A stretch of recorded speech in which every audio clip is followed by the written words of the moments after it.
we weren't in the sense of what Marion's talking about, building for the exit, but we were trying to build with modularity. And by modular, I know some people that they may come on their mind, they're going to think like when you buy some modular business dividers or something, and you're seeing the seams and that. It's just a way by building modular, it's a way of by jogging a few walls here or there, or just creating some outs, shall I say, so that you can take that wall, move it over there, or you could take that wall out totally and put in new windows.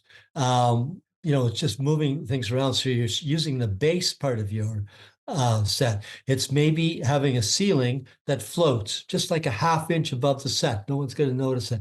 And that ceiling, and so you can pull walls out and change things around. We did this on Suits Law. We used that same ceiling. Now, we had an added advantage with Suits. We knew it was going to be lawyers' offices or something like that, but still, we were able to put in many, many sets while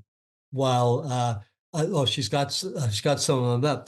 That ceiling that you see, you can change it around. We could change where the lights go. We could change a lot. And that ceiling, oh my God, it was up for 2 seasons at least, and just all the walls around.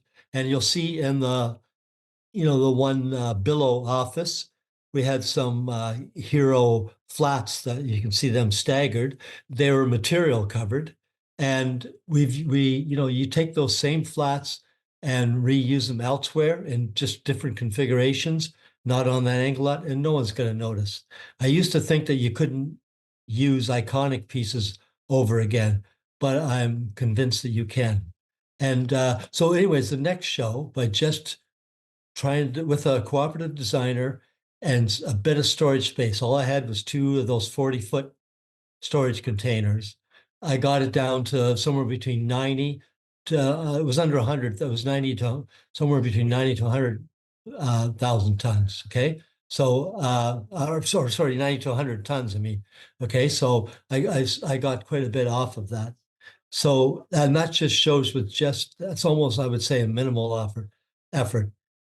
And I feel, Warren, you spoke about that the people taking the sets down, I don't want to incur the cost of sending them up.